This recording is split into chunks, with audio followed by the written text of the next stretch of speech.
Good morning, everybody. Welcome to the Bridge course in English Literature that is offered by the Department of English of Yashwant Mahavidyalaya, Nanded. Today we are going to talk about criticism. It's a small introduction to the Western criticism. What exactly is this literary criticism?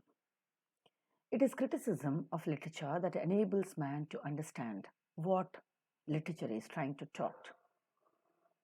It's a systematic study and evaluation and interpretation of literature.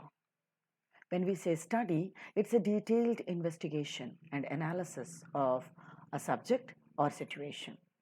When you say evaluation, evaluation is making of a subject about the amount, the number, or value of something and the real assessment of it in terms of marks or in terms of pleasure or whatever. And when we say interpretation, the word means it's an action of explaining the meaning of something, a stylistic representation of a creative work or dramatic work. So you interpret the figures that are used in it, the rhyme that is used in the rhythm that is used in the poem, or you interpret the imagery that is used or the symbols that are used. So you will study it in a detailed way, any literary piece, then we evaluate it and then we interpret it, and by interpretation we mean bring out the stylistic variation into it. Then evaluate it is to know the value of something and understand the entire literary work as a whole.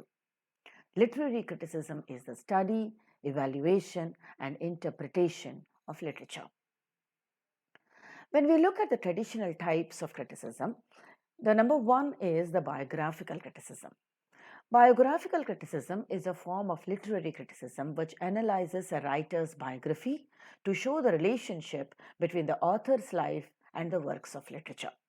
This happens in almost all the cases where the writer and his works are completely associated with each other.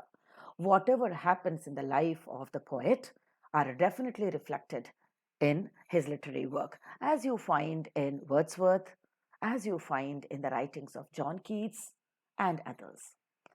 Historical criticism is a second type of criticism. Historical criticism is a branch of criticism that investigates the origins of ancient texts in order to understand the world behind the text. Say, for example, Shakespeare's Julius Caesar is to be read, that should be understood or interpreted in the light of the history of Roman Empire and Julius Caesar's times. Say, for example, a writer has written a poem on Akbar. We have to know the era of Akbar, the history of Akbar's times, and then we can interpret the poem in an appropriate way. For supposing we are reading the war poetry of Sigfrid Sassoon or Wilfred Owen, we need to understand the background of the World War I. Only then we can interpret it in an effective and efficient way. The third type of criticism is called as sociological criticism. Sociological criticism is literary criticism directed to understand or placing literature in its larger picture of social context. Say, for example, Rape of the Lock by Alexander Pope. The poem can be read and understood and enjoyed in isolation.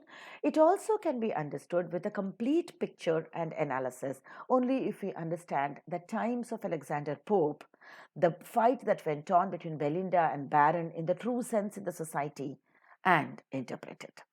Most of the Marxist type of literature can be understood well if we understand the social society in which it occurs. Or maybe the war poetry can be understood well. Or maybe the modern literature can be understood well if we can understand the society in which it is being written. History and society of the writer play a very important role in understanding, analyzing, and interpreting the work of art. The fourth type of criticism is called as the philosophical or moral criticism.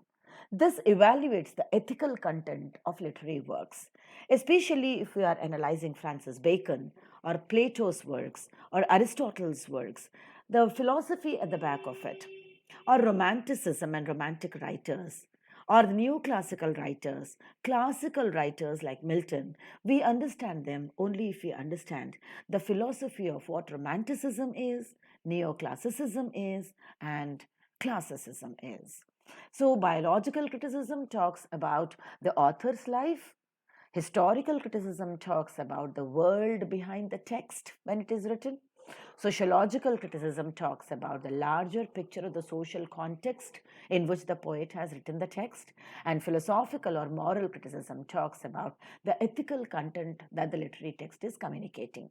All these are to be kept in mind, and they are the traditional types of criticism whenever we are evaluating any work of art. M.H. Abrams, who is from June 23rd, 1912 to April 21st, 2015, is a wonderful American literary critic who has written The Mirror and the Lamp, in which he has given 4 different types of criticism again.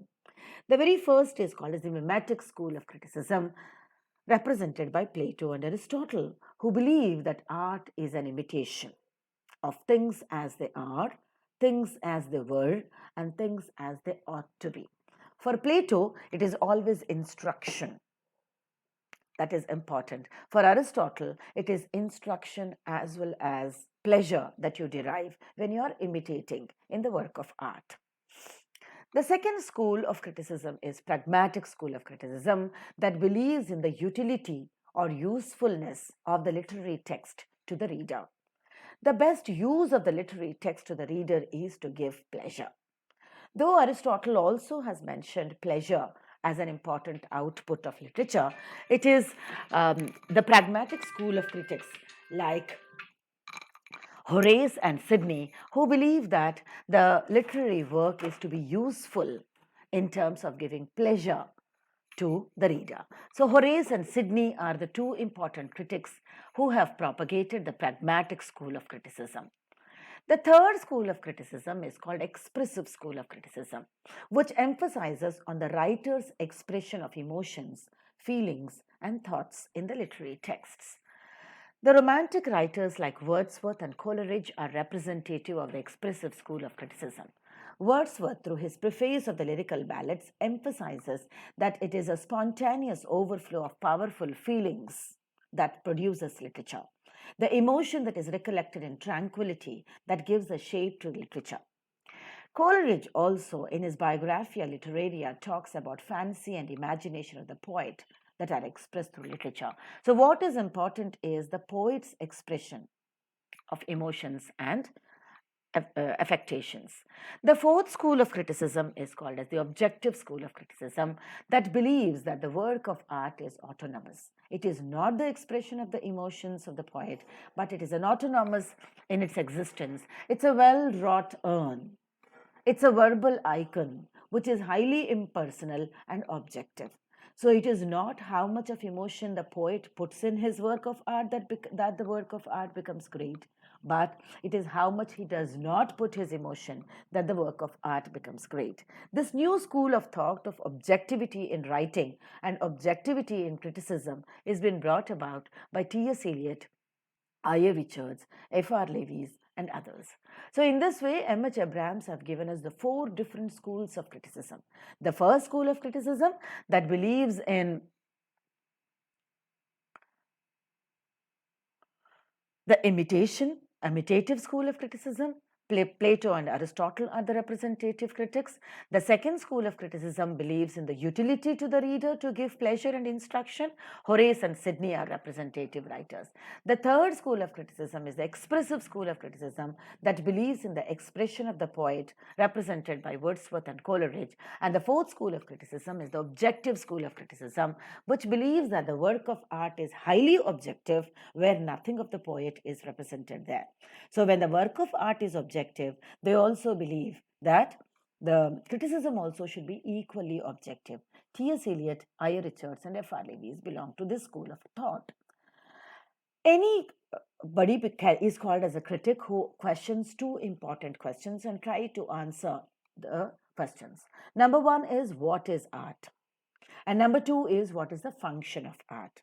If you have seen, each school of critic actually answers these 2 questions in their own respective ways. Plato and Aristotle answer the question of what is art as imitation. Sidney and Horace examine what is art as giving pleasure. Wordsworth and Coleridge, as representative romantic school of critics, believe that the work of art should be the expression of the poet, and the objective school of critics like T.S. Eliot believe that it is highly objective. And what is the function of the art? Right from the beginning, the critics tried to answer that the function of art is instruction for Plato, instruction and pleasure for Aristotle, pleasure alone followed by little instruction for Sidney and Horace. It is just for the sake of itself for the Romantic school of critics, and it is highly objective for the objective school of critics. Plato has expressed his views in Ion and Republic that the work of art is imitative and the function of the art is instruction. Aristotle, through his Poetics and Rhetorics, beautiful texts written by him, try to answer that the work of art is imitative and the function of the art is instruction followed by pleasure. Horace in Ars Poetica tried to talk about the work of art as imitation and the function of the art is pleasure followed by instruction. Longinus on the Sublime tries to define what the work of art is in terms of sublimity that is given and transportation of the readers into the artistic world as the work of art. Similarly, we find the English critics also trying to answer these questions of what is art and what is the function of art. They tried mostly to imitate the classical critics. The first English critic is Sir Philip Sidney. Sidney, in his Apology for Poetry, tries to answer what is art and what is the function of art as an answer to the critic Stephen Gosson. He tries to say that the work of art is an imitation, and like Plato and Aristotle, and like Longinus and Horace, he tries to answer the second question of what is the function of the art as giving pleasure, followed by instruction. John Dryden, the Restoration Age poet and critic and dramatist, tries to answer these two questions in his critical work called Defense of Poesy. In Defense of Poesy, he tries to answer what is art and what is the function of art as an answer to be given to the criticism raised by Samuel Sorbier. Dr. Johnson, in his Lives of Poets, tries to answer these two questions as a classical critic. Alexander Pope, in Essay on Man and Essay on Poetry, beautifully gives us the answers to the question, what is art and what is poetry, as a neoclassical poet. William Wordsworth, in his Preface to Lyrical Ballads, tries to answer the same questions in the form of expression of emotions. Coleridge, in his Biographia Literaria, tries to explain fancy and imagination, the primary imagination and the secondary imagination of the poet that is expressed in the work of art. P.B. Shelley, in his Defense of Poetry, tries to answer the questions of what is art and what is the function of the art as a criticism against Thomas Love Peacock, expressing himself as a romantic school of critic. Similarly, John Keats expresses as a negative capability while answering these two questions. Matthew Arnold, the Victorian poet and critic, in his very famous essay, The Study of Poetry, tries to explain what art is and what the function of art is as highly objective. Carrying the same tradition of objectivity further, the modern critics like T.S. Eliot talks about the impersonal theory of art, objective correlative as is expressed in Hamlet, and while trying to criticize the metaphysical poets, he tries to differentiate between a number of things which are highly objective and impersonal. Where in the metaphysical poets, Eliot tries to answer the association of sensibility, a perfect union of emotion and thought that is expressed through the metaphysical poets, which is automatic. And while criticizing the other poets, he says there is a dissociation of sensibility. In the romantic poets, the emotion is more and the thought is zero. Whereas in the Victorian poets and others, or the 18th century, the thought is more and the emotion is less. And he highly praises the metaphysical poets for having a perfect combination of thought and emotion that he says as the association of sensibility. He also praises the modern poets like he himself, W.B. Yeats and others, where he says that the association of sensibility in which a perfect combination of thought and emotion is seen in the modern poetry as well. T.S. Eliot is a giant, not only as a poet, as a dramatist, but also as a critic who was the literary authority in the entire 19th and 20th centuries. I.A. Richards has given a practical criticism of giving you the rules of making your criticism highly objective by commenting upon the rhyme, rhythm, symbolism, metaphors, and so on and so forth.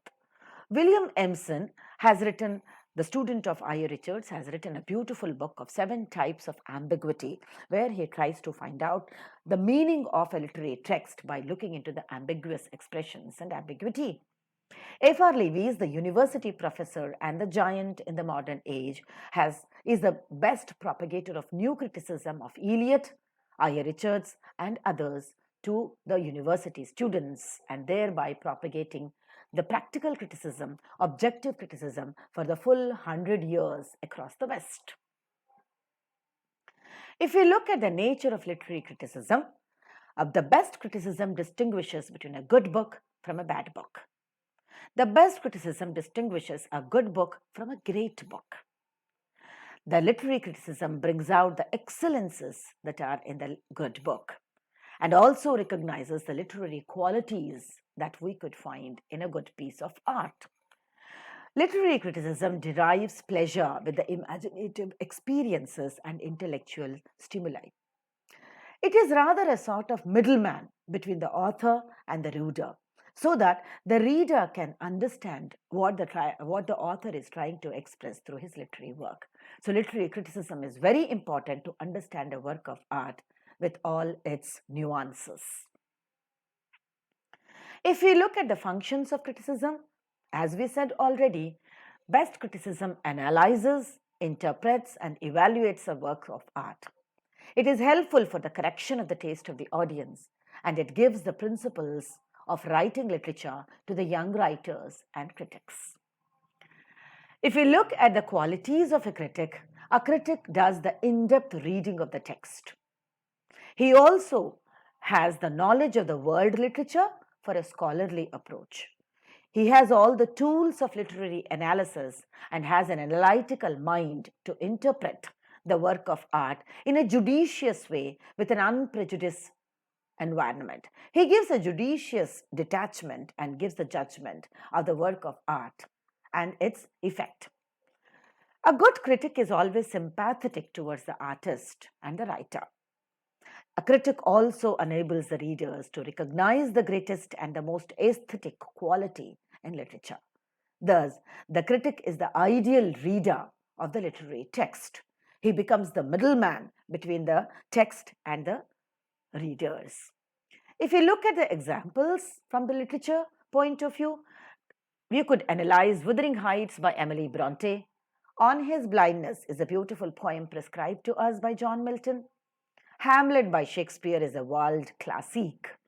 We can also, using the literary critical notions, analyze Ramayana, Mahabharata, and Paradise Lost from a modern perspective. Try and analyze these texts and become a good critic. Thank you very much for watching this video. Hope you had enjoyed the session. Let's meet in the next video. Bye for now.